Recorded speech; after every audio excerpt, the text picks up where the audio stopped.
stress tem as costas largas para muita coisa, está bem?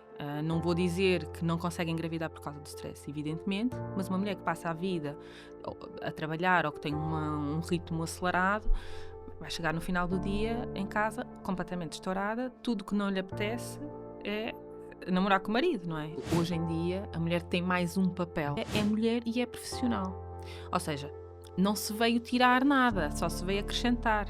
Portanto, ao acrescentar 2 papéis grandes na vida de uma mulher, alguma coisa vai ter que ficar para trás. E não são raros os casos dos casais que nos procuram para fazer tratamento de progressão médica assistida para um segundo filho quando engravidaram no primeiro espontaneamente. Porque tudo mudou, a vida mudou. Quando chega a um ponto que se calhar faz sentido, os meus ovários já não são bem a mesma coisa que eram lá atrás, não é? Não há uma relação causa e efeito entre o número de anos que se toma de contracepção oral, no caso a pílula, e a dificuldade em engravidar. O que às vezes acontece, há um certo bloqueio hipofisário durante mais tempo, e o que dificulta bastante depois o processo de engravidar espontaneamente, ou seja, nem todas as mulheres que deixam a pílula retomam os ciclos ovulatórios. A mulher tendencialmente perde a libido completamente, não é? Quer dizer, então eu não quero engravidar, ok, vou tomar a pílula, ok, quero ter uma vida sexual tranquila e prazerosa. Mas espera aí, afinal não me apetece. Há outros métodos contraceptivos. Eu pessoalmente sou muito fã dos DIUs. Esta é a nossa 6ª temporada e acho que já não precisamos de apresentações. Mas sabe do que é que continuamos a precisar? Sim, cerca de 80% dos nossos ouvintes não subscrevem o canal do YouTube nem fazem like nos episódios. Mas esse é um dos passos mais importantes para que possamos continuar a trazer convidados cada vez mais interessantes. Conto consigo e obrigada por estar desse lado. E deixa-me só dizer-lhe um pormenor muito importante. Este podcast é para quem quer viver com mais saúde, com o peso que quer e a comer o que gosta.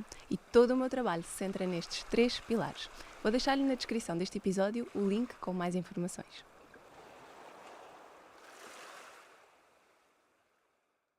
Já lhe disse várias vezes ao longo deste podcast que a menopausa não tem que ser uma sentença. E embora os sintomas não sejam uma escolha sua ou a culpa sua, já lhe disse várias vezes que a menopausa não tem que ser uma sentença. E embora a menopausa não seja uma escolha, os sintomas também não são culpa sua, mas há muita coisa que pode fazer para melhorar a sua qualidade de vida. Se já começou a sentir algum cansaço, dores nas articulações, eventualmente até a ganhar alguma barriguinha, é importante começar a atuar.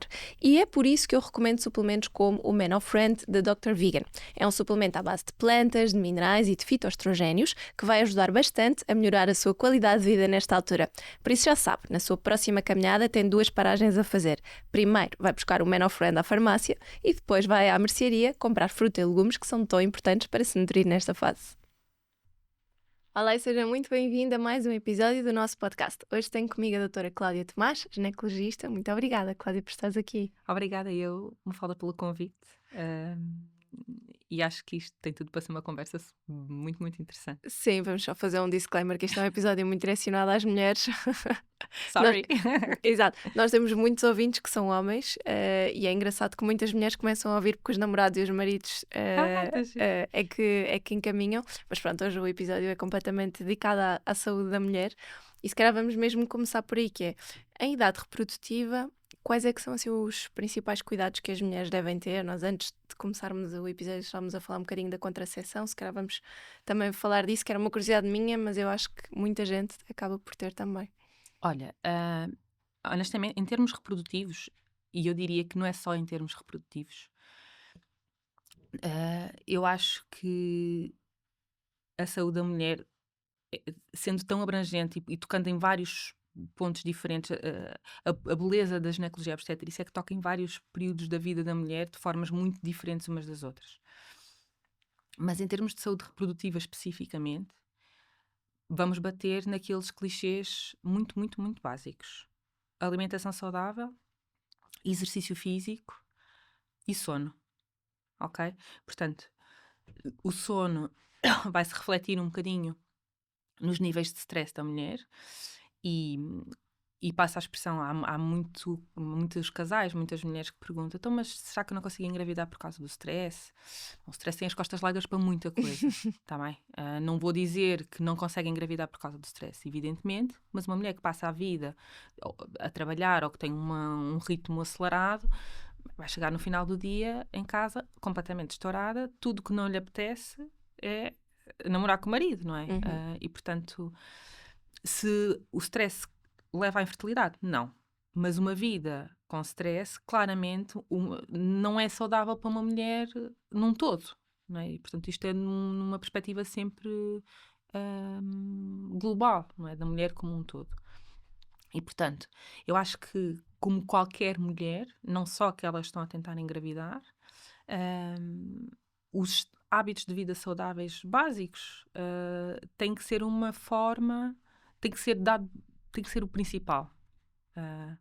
E a gente fala na alimentação, fala no exercício físico, fala no sono.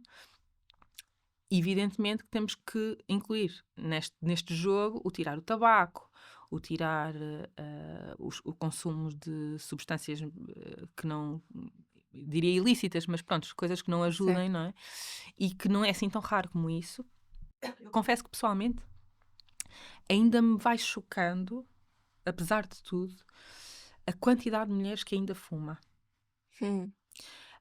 Em jeito de brincadeira, às vezes, quando estou a fazer consulta às miúdas, às adolescentes, eu pergunto-lhes, tenho que perguntar, não é? Se fumam. Nem sempre respondem, sobretudo quando estão as mães, mas tento passar um bocadinho aquela coisa de mas isso está tão fora de moda. Mas depois, agora está na moda dos eletrónicos, não é? Portanto, a gente ainda não sabe o que é que vem daí, ou seja, qual é o preço que se vai pagar nisso. Agora, em termos reprodutivos, sabe-se claramente que, se a gente considerar influentes externos, o tabaco é uma das principais causas de envelhecimento ovárico precoce. Ou seja, por muito que tenhamos a idade a nosso favor, uma mulher que tenha com 30 anos e que fuma um maço de tabaco por dia, não há de ter o melhor dos ovários do mundo. Se isto é diretamente causa de infertilidade, não é. Mas certamente também não vai ajudar. E, portanto, eu diria que se a gente assumir um registro de vida saudável num todo, isso é meio caminho andado para as pacientes conseguirem engravidar de uma forma espontânea e tranquila. E é interessante dizeres isso porque às vezes temos casos de mulheres que são mães uma primeira vez e depois querem ter um segundo filho, não é? E entre esse período de nascer o primeiro e conseguirem voltar a engravidar o segundo, parece que têm muito mais dificuldade, sentem muito mais dificuldade do que no primeiro. Como mãe de duas, sei que há um fator de stress muito grande, não é? Portanto, se calhar até podiam não ter stress ou tinham QB e depois de repente começam a ter muito, não é? Mas há de facto mulheres que reconhecem que se alimentam pior desde que foram mães, que têm mais dificuldade de manter o peso ou de perder o peso, etc. Portanto, também há aí outros fatores. Claramente, porque elas há uma tendência sempre. A mulher, hoje em dia, a mulher tem mais um papel, não é? A mulher é mulher. A mulher antigamente era mãe, era a dona de casa, hoje em dia é mulher e é profissional. Ou seja, não se veio tirar nada, só se veio acrescentar. Portanto, ao acrescentar dois papéis grandes na vida de uma mulher, alguma coisa vai ter que ficar para trás. E é muito, muito frequente isto que estás a dizer, de ser relativamente tranquilo a primeira gravidez, depois ficam muito, muito tempo a conseguir a segunda. E esse até pode ser um dos motivos, não é? Porque a vida é mais corrida, tem mais uma criança na equação, cuidam-se menos, e não são raros os casos dos casais que nos procuram para fazer tratamento de progressão médica assistida para um segundo filho quando engravidaram no primeiro espontaneamente. Porque tudo mudou, a vida mudou, não é? E, portanto, a forma como se gere o dia-a-dia, novamente, nós somos mulheres, mas o nosso cuidado, autocuidado, fica para segundo plano, terceiro, quarto, quinto. Sim, porque há menos tempo e lá está essa questão. Se antes da pessoa ser mãe já não te pode, se tiver uma vida muito ativa com muito stress, já não tem grande tempo para namorar, imagina se puseres um filho Um no meio filho da na equação. equação, não é? É difícil. É difícil. E depois, a sensação que eu tenho, pronto, para além do fator idade hoje em dia e do adiamento da maternidade, não é? Em detrimento da vida pessoal, em detrimento da carreira, não é? Que é um dos grandes motivos pelos quais se vê um aumento da incidência de casais inférteis. Hum, a questão passa por, ok, eu estou a adiar o meu projeto reprodutivo por A, B ou C, não interessa, e quando chega a um ponto que se calhar faz sentido, epá, os meus ovários já não são bem a mesma coisa que eram lá Uhum. atrás, não é? Porque, apesar de tudo, estamos ótimas, não é? Hoje em dia vive-se muito melhor aos 40, e pegando este número redondo que costuma ser a nossa timeline, do que nos 40 das nossas mães ou das nossas avós. Mas uma coisa que ainda não mudou é que é a biologia. E essa, apesar de tudo, apesar de vivermos melhor, vivemos mais e melhor, não é bem a mesma coisa daquilo que era o tempo das nossas mães ou das nossas avós, não é? Nós temos muitos fatores externos, a poluição, o stress, a alimentação, ou seja, nada disto é da mesma forma e há um preço que se paga. E, portanto, em termos reprodutivos, é muito fácil de entender hoje em dia que a qualidade ovocitária de uma mulher aos 40 anos pode ser menor do que os 40 anos lá atrás. Uhum. Antigamente era muito fácil a gente ouvir. A minha mãe com 46, 50, ainda estava a ter filhos. Hoje em dia não é bem assim. Existe, mas é marginal. Ou seja, não hoje é a exceção. Ah, e, portanto, não que antigamente fosse propriamente a maior frequência, não é? Porque elas começavam a ter filhos logo cedo, mas Muito vivia-se de uma cedo. forma diferente. Sim, a própria qualidade dos alimentos, Tudo, não é? tudo, Era completamente diferente. tudo. Os plásticos, os perfumes, tudo isso, de alguma forma, vai ter impacto na qualidade dos nossos ovos. Não é assim tão marginal como isso, né? Aquilo que a gente chama dos disruptores endócrinos. Uhum.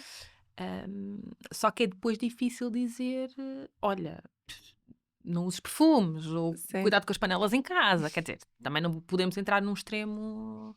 Agora, se a gente pegar só, mais não seja na alimentação, e evitar coisas muito simples, não é? Processados, açúcares, farinhas, hum, e a isto juntar ao exercício físico que nos ajudam a um bem-estar e a uma atividade anti-inflamatória maior, caramba, ajuda a equilibrar um bocadinho tudo o resto e de forma a que a gente não viva de uma forma também obcecada, não é? Porque Sim. não, também, quer dizer, não tem sentido. Sim, exato. Quando é um excesso, depois também gera stress, que às tantas também não Também é vai ajudar. contraproducente, não é? Exatamente. E nós estávamos a falar um bocadinho também antes de começarmos a gravar sobre os métodos contraceptivos e há alguns mitos associados à questão da pílula, que se a pessoa toma muitos anos a pílula, depois tem menos facilidade em engravidar, ou pode ter ou não. Isto é verdade, não é? Que alternativas é que nós temos hoje em dia em termos Ora de bem, métodos de contracepção? é verdade ou não é? A primeira resposta que eu tenho para dizer é que não é. E a segunda é um nin. Isto porquê? Ahm, Sabe-se que não há uma relação causa e efeito entre o número de anos que se toma de contracepção oral, no caso a pílula, e a dificuldade em engravidar.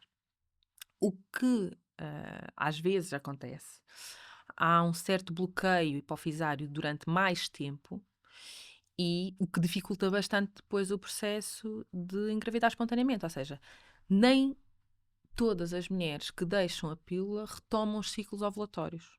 Hum. Ou seja, nem todas as mulheres que suspendem a pílula reassumem o eixo hipotálamo-hipófise-ovário, passam a ter um eixo hormonal a funcionar, ovular, menstruar e assim por diante.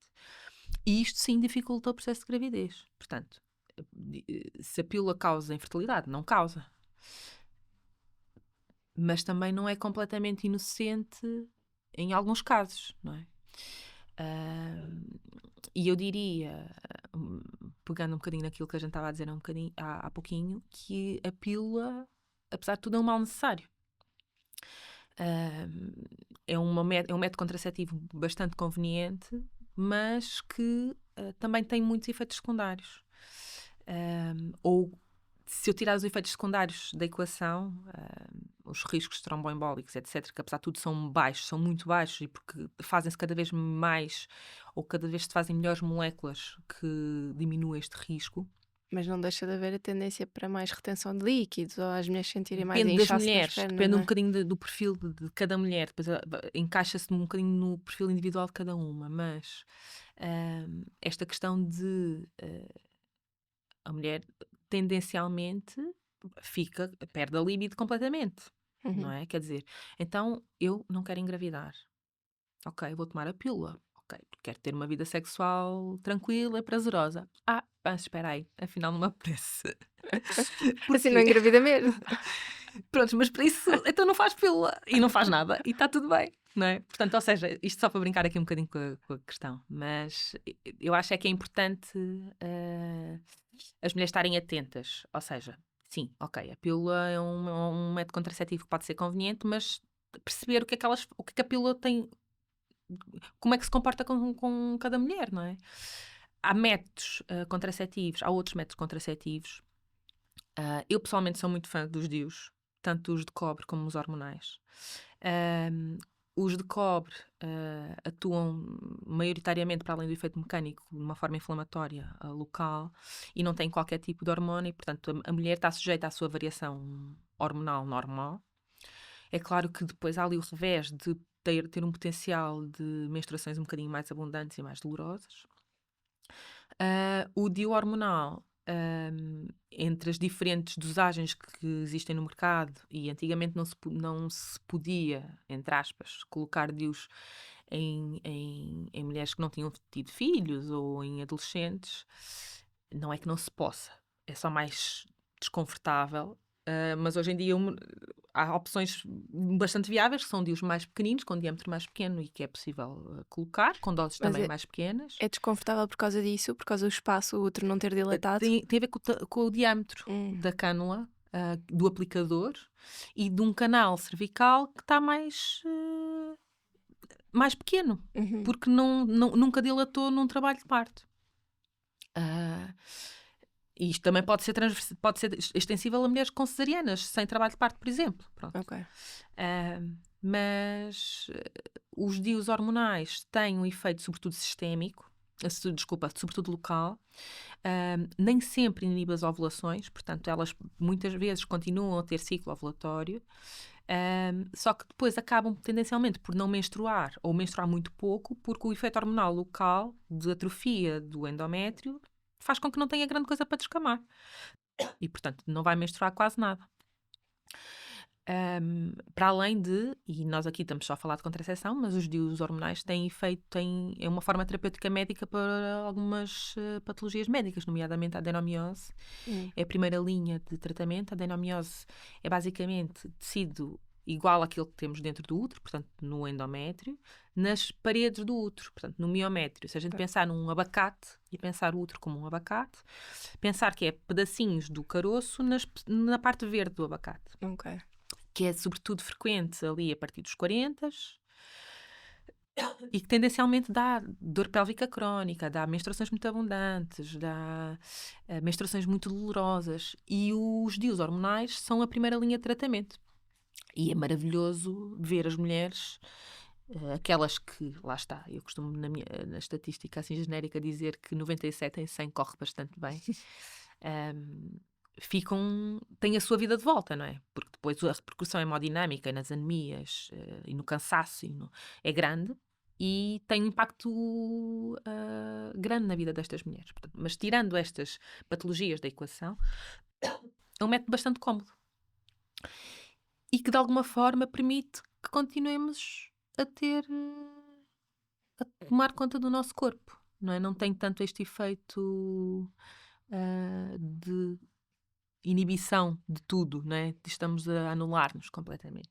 como a pílula acaba por ter, não é? Que de um modo geral. mascara e esconde uma Sim, série de coisas. sim. E modulação hormonal faz sentido sem serem idades de mulheres de menopausa? Faz sentido uma mulher, por exemplo, em idade fértil que tenha níveis muito baixos de progesterona ou de estrogénios e que acabe por ter estes sintomas, não é? De ou não conseguir menstruar ou acabar por ter, por exemplo, muita falta de líbido.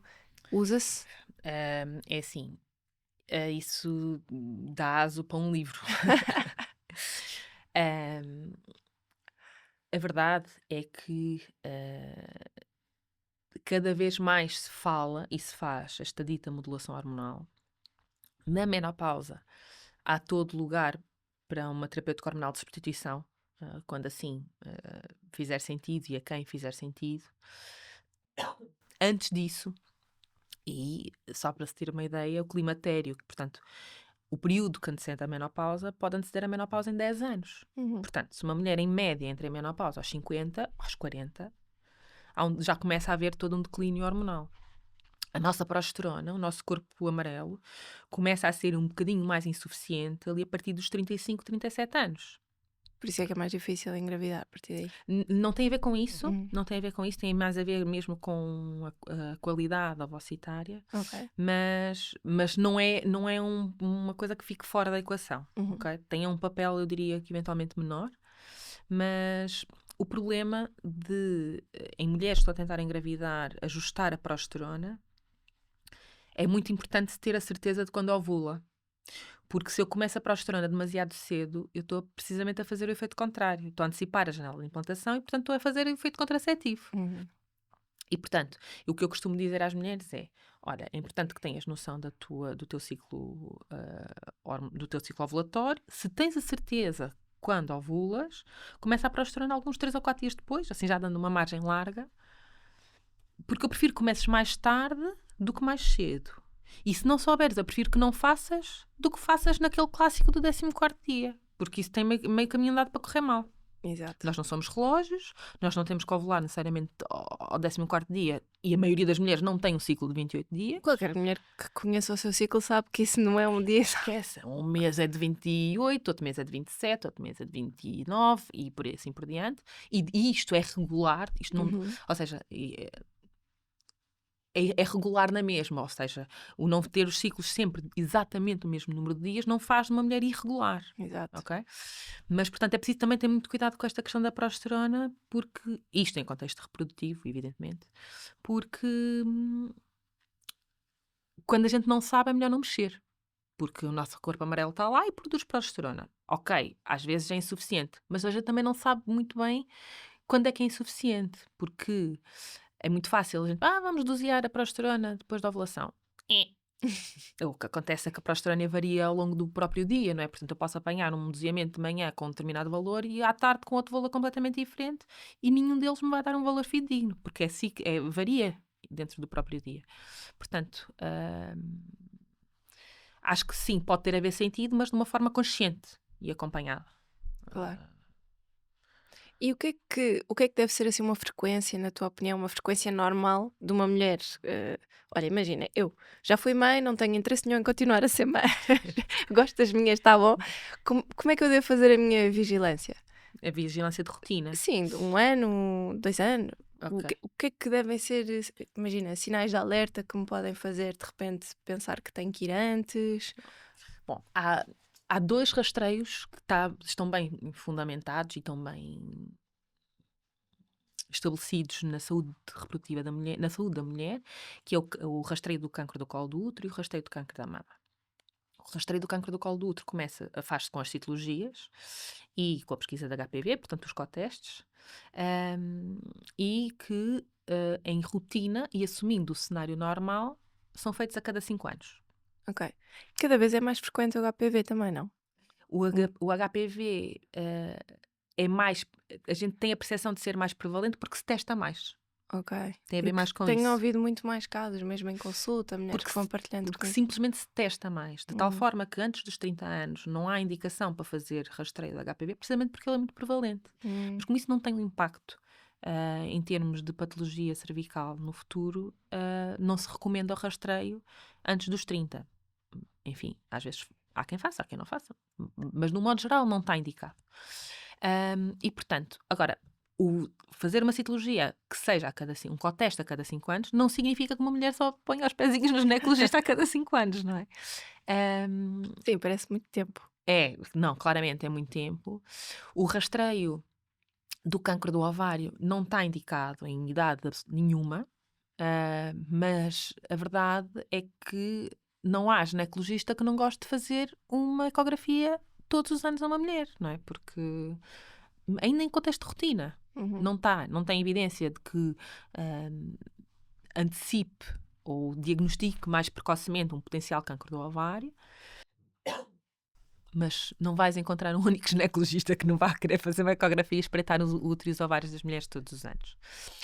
E relativamente ao cancro da mama, que apesar de estar a aumentar a prevalência em idades mais jovens, e eu acho que isto também tem a ver com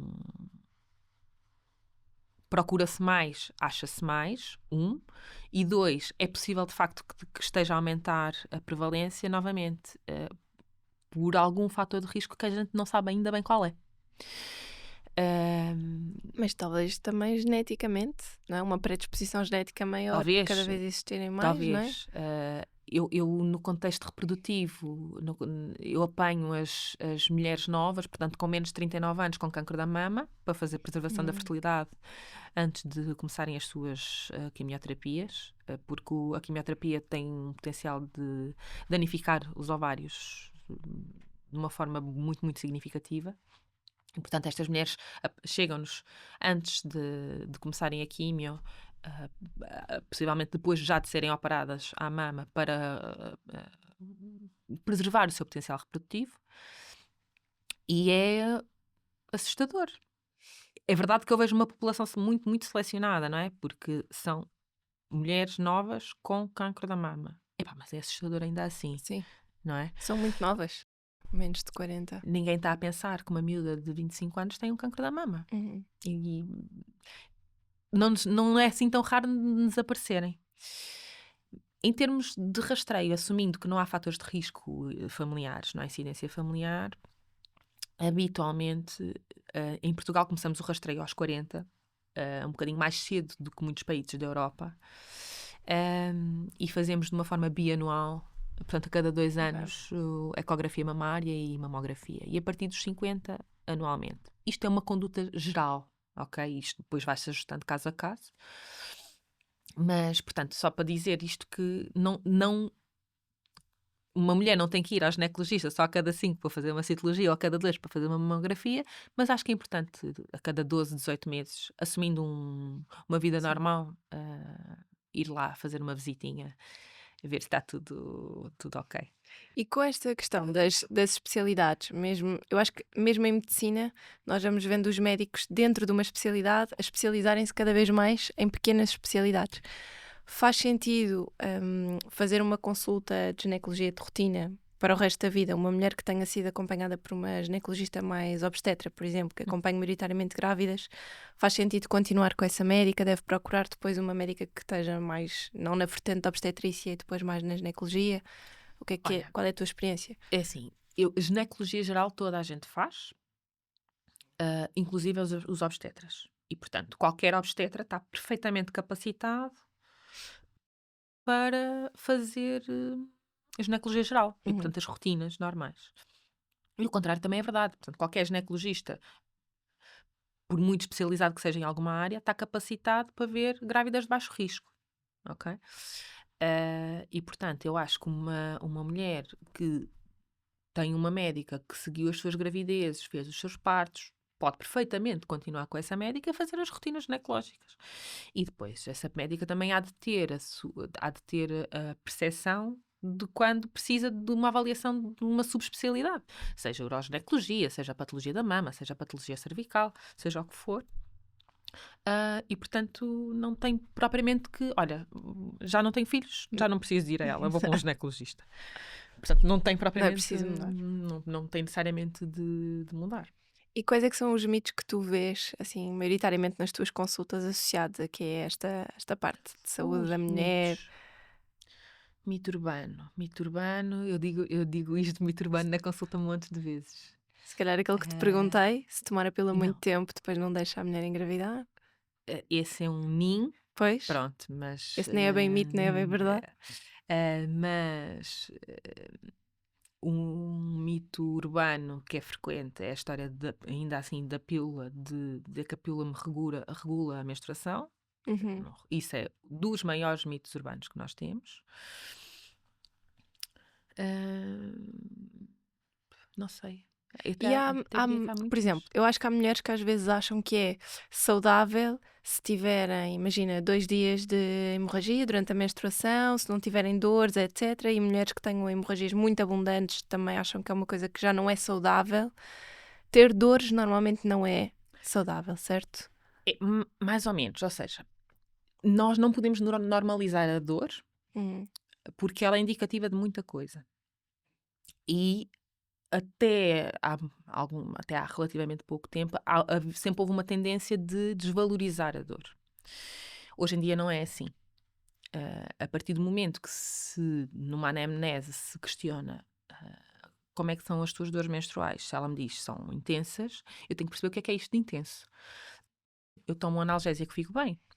Isto tem impacto na minha qualidade de vida. Eu vou trabalhar, eu vou fazer exercício físico na mesma. Como é que eu giro a minha vida? E depois tenho outros contextos que tenho dor. Tenho dores quando tenho relações, tenho dores quando evacuo, tenho dores quando vou urinar. Ou seja, portanto, não se pode assumir a normalização da dor. A maioria destas mulheres não vai ter nada. E uhum. vão ser mulheres normais, sem qualquer problema. Mas não se pode normalizar a dor. Ok? Porque, evidentemente, a endometriose, que é, eu diria que é a patologia do século XXI da mulher, a patologia, e às vezes, eu digo isto muitas vezes, eu não faço ginecologia oncológica, felizmente, mas lido com muitas mulheres com endometriose, e a percepção que eu tenho é que às vezes é mais fácil tratar uma mulher com carcinoma do endométrio, ainda que o prognóstico que tenha, do que uma mulher com uma endometriose. Ahm, e, portanto, temos que estar atentos, não desvalorizar e também não achar que toda a gente tem uma endometriose, como é evidente, não é? Porque a Exato. prevalência ainda é à volta entre os 10 e os 20% na população feminina em idade reprodutiva, e, portanto, não é a maioria das mulheres. Agora, também não é uma mulher que tenha dor menstrual é igual a endometriose. Também não é assim, não é? Mas não, ela dizer-me que tem dor e que tem dor importante e o impacto que isso tem na vida dela, eu tenho é que descortinar o que é isto. De onde é que vem a dor? E de onde é que vem, em que contexto, e como é que melhora, como é que não melhora, se há alguma coisa que agrava, se há outros contextos onde ela tem dor. Portanto, isso sim é importante a gente procurar. E falavas também em dores nas relações sexuais. Há muitas mulheres que têm. Normalmente, na tua experiência, de onde é que vêm estas dores? Isto é o quê? Olha, as dores nas relações sexuais podem vir de de várias origens. Ah, a endometriose é uma delas, mas a maioria das dores das relações sexuais, a dita dispareunia, até são dispareunías superficiais, ou seja, associados a aquilo que a gente chama de síndromes genitourinários, que tem a ver com a secura das mucosas, a atrofia das mucosas. E isto acontece em mais mulheres que aquilo que a gente pensa, não é só nas mulheres na menopausa, olha, as mulheres da pílula também, Uhum. ok? Isto é dos efeitos da pílula também. E, portanto, a maioria das mulheres que têm dores com as relações tem a ver com isto. Tem a ver com a atrofia, a secura vulvovaginal. Depois há aquelas mulheres que têm maior dificuldade em relaxamento do pavimento pélvico, onde tocam nas mulheres, portanto, no campo do vaginismo. Há mulheres que têm hipersensibilidade ao toque da vulva e temos as mulheres com vulvodínia. Portanto, mesmo a dor na relação sexual é preciso descortinar. Exato. Tem dores nas relações sexuais. Ok. Tens dores como? Cá fora, lá dentro. Melhora quando mudas de posição. Não melhora. Usas lubrificante, não usas. Consegues relaxar, não consegues. Portanto, há aqui várias causas diferentes para a dor na atividade sexual que nos podem dizer coisas diferentes. de maneiras diferentes.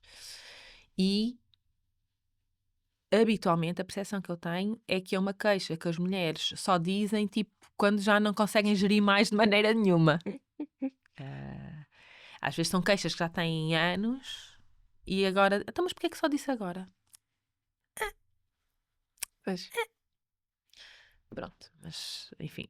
Porque as mulheres têm tendência a não se queixarem muito, não é? Não se queixarem e depois deixar andar e depois novamente tudo é mais importante, Uhum.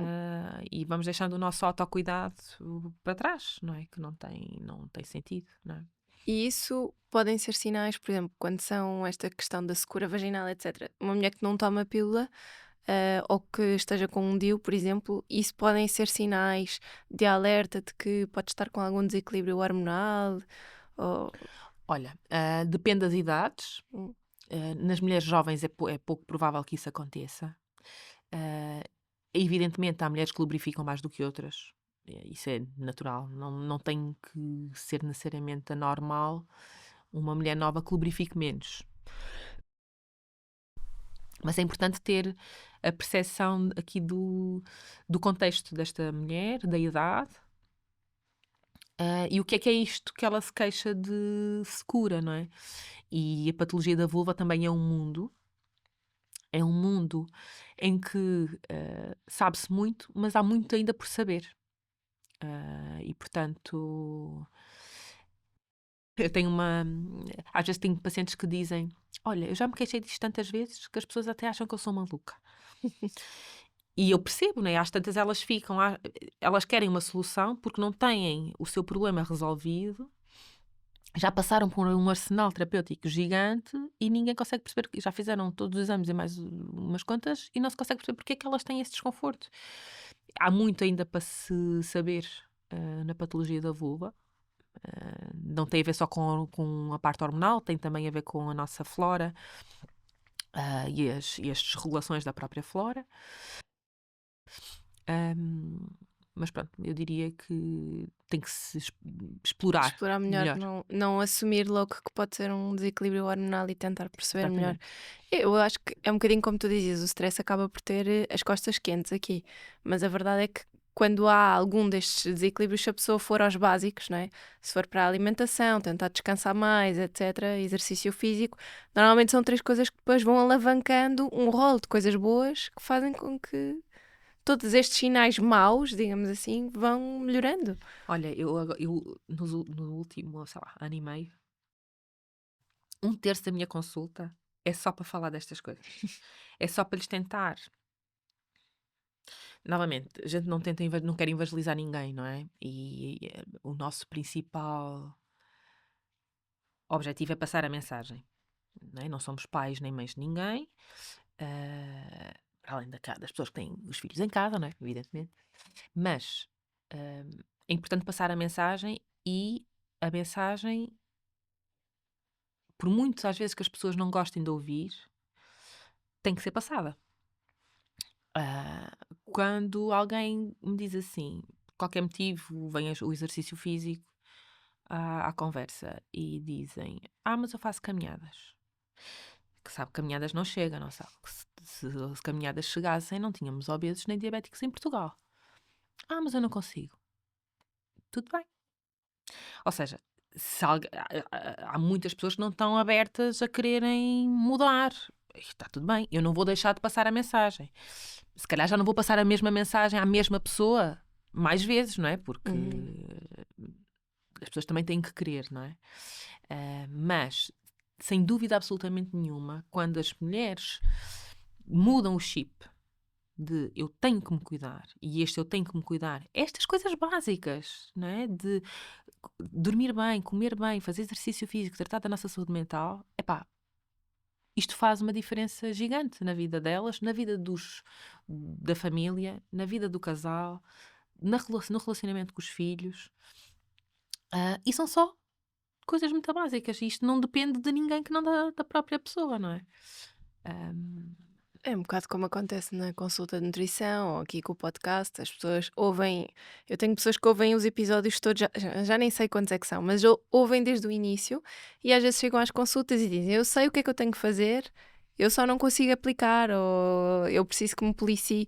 Às vezes é um bocado, pronto, então o que é que eu tenho para lhe dizer? Se já sabe tudo, não é? Quer dizer, as Tem que pessoas partir têm da que se própria pessoa. responsabilizar, não é? Sim. Têm que ter esse papel ativo de fazer. Isso que estás a dizer do exercício físico, eu acho que é das maiores tretas. É isso e a alimentação. Toda a gente consegue tomar decisões conscientes e boas, porque, quer dizer, nós comemos todos os dias, várias vezes por dia. Nós estamos constantemente a tomar mais decisões relativamente à alimentação, e com o exercício é igual. As pessoas, se calhar, passam 1 hora a fazer scroll no Instagram, podiam estar a fazer exercício. Pois, e depois é muito chato. Eu não consigo. Eu não tenho tempo. Tem Ok. sempre. Podes fazer É em uma casa. não questão, 20 não é? minutos com os miúdos ao lado. Eu faço. É mais difícil. Sim, Mas quando não tens outra opção, fazes. é o que é, não é? Já temos que gerir com aquilo que temos, não é? Mas a desresponsabilização é mais fácil. Mas tudo bem, ok, há um preço depois que se paga por isso. Mas eu não tenho a ilusão, novamente, de mudar mentalidades. Não tem nada a ver com isso. Agora, efetivamente, eu já não consigo fazer uma consulta de ginecologia e não passar esta mensagem, Uhum. não é? Porque faz parte do meu questionário. Com que idade teve a primeira menstruação? Como é que são os seus ciclos menstruais? Como é que dorme? Faz exercício físico? Como é que é a sua atividade sexual? Portanto, faz parte do meu rol de perguntas. E, portanto, quando chego à parte do plano, do que é que eu tenho para lhe dizer em termos gerais, ou o que é que eu tenho para lhe prescrever, ou que exames é que eu tenho para lhe pedir, olha, vamos lá começar a fazer algum exercício físico. Pode ser pouquinho, pode ser em casa, com o vídeo do YouTube, com as garrafas de água, não precisa de comprar pesos, o que for, mas faça alguma coisa, mexa-se. E é difícil. Há pessoas que são muito receptivas, não é? Há outras que nem por isso, mas ok, o nosso papel fica feito. Sim. Não, e já é bom fazeres essa conversa, não é? Porque significa também que te preocupas. Nós percebemos como as coisas hoje em dia são feitas, em que há muitos sistemas onde isso acaba por não acontecer. É difícil, sabes que, em jeito de brincadeira, a minha consulta está sempre atrasada. Há um motivo para ela estar sempre atrasada. As Este é minhas um também deles. estão, muitas vezes.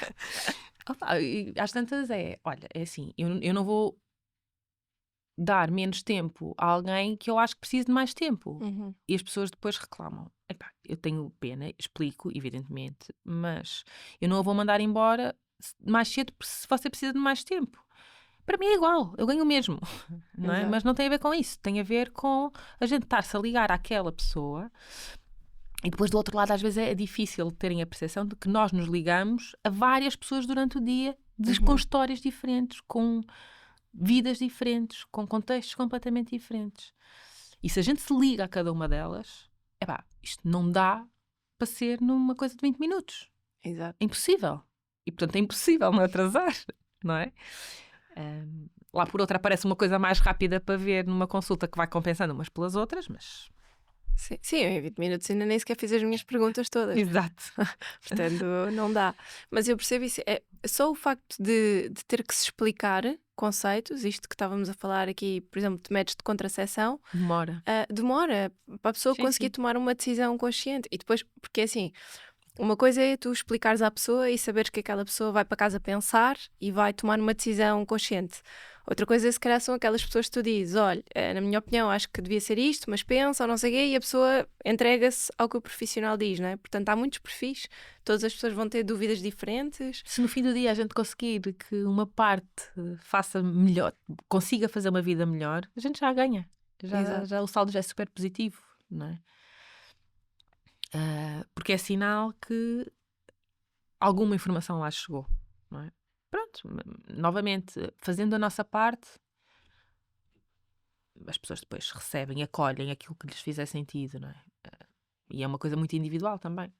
Agora vou-te fazer uma pergunta difícil para acabarmos, que é, pensando nas adolescentes, miúdas, sabe, estão a iniciar a sua atividade sexual, 17, 18, 19 anos, e Mais isso... cedo. Exato, eu estou a ser boazinha. Estás a ser boazinha, tens 2 filhas em casa. Não, elas já estão inscritas no convento. Não, mas imagina, o que é que é importante nós falarmos com estas miúdas em termos de educação sexual, porque hoje em dia também há muito debate sobre isso, no sentido de, falávamos disto antes, não é? A questão da pílula, se calhar para elas vai ser a melhor opção. Há miúdas que começam mais cedo pela questão do acne, depois dizem, eu tomo a pílula desde não sei quanto porque eu tinha muito acne e foi-me recomendado.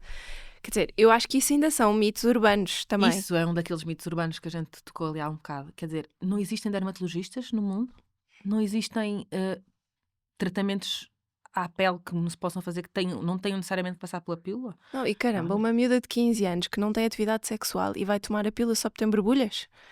Não lhe mudam a porcaria da alimentação? Ai, Não. fico doente com essas coisas. É muito frequente. Eu posso dizer, eu faço consulta de adolescente e das primeiras coisas que eu digo à mãe, porque estas miúdas habitualmente até vêm com as mães, ela tem muita dor na menstruação. Olha, não vai sair daqui com a pílula, não sei se foi isso que veio cá buscar, mas não vai acontecer, pelo menos não agora. E não para já. Vamos ter que tentar várias coisas primeiro até chegarmos aí. Em relação ao acne, é chato, é verdade, não é? Agora, é o que eu digo, temos montes de dermatologistas super competentes em todo o lado. Novamente, a pílula é a solução fácil para muita coisa, mas há um preço que se paga e não é assim tão raro como isso apanhar mulheres aos 30 que estão a fazer pílula, como dizes, e bem, desde os 15 por causa do acne, mas E quando param, ou têm acne, acne quase de ressaca pós-pílula, não é? ou que, não, foi para me regular a menstruação.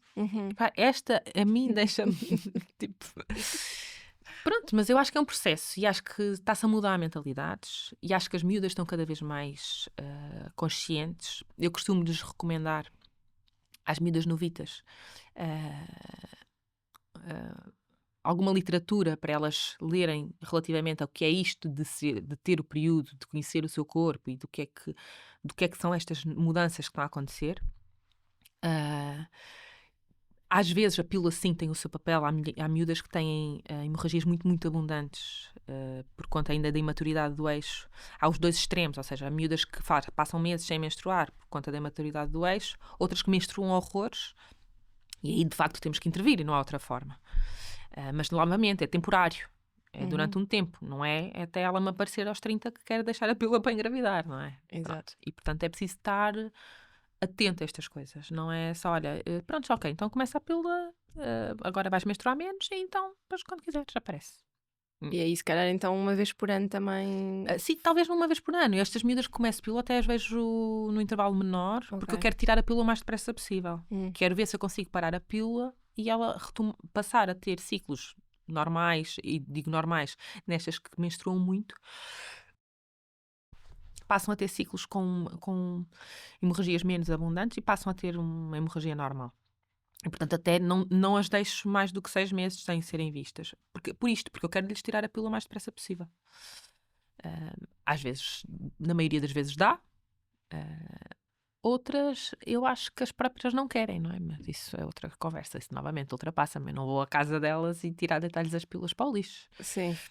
Sim, Mas porque a pílula acaba por ser uma solução, até pensando na perspectiva dos pais, é uma solução que te dá uma determinada segurança, não é? é uma falsa segurança, não é? Claro. Porque eu lembro-me, eu pessoalmente já não era adolescente quando fazia a pílula, mas a quantidade de vezes que era fácil me esquecer, uma miúda de 14, 15, 16 anos, às vezes a gente vai dando aqueles truques, olha, toma a pílula de manhã quando vais lavar os dentes, porque pelo menos sabes que não te vais esquecer e vai sempre quando lavar os dentes. À noite, se vais jantar fora, se tens uma festa, é fácil de te esqueceres.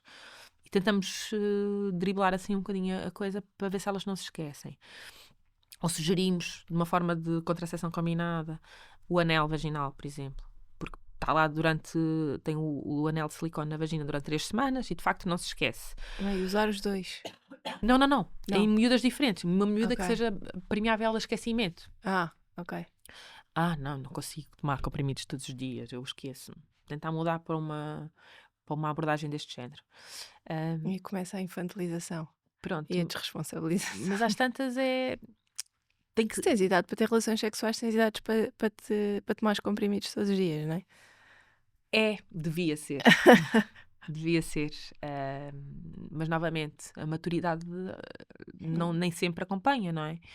A maturidade mental e a maturidade sexual não têm que andar necessariamente de mãos dadas, infelizmente.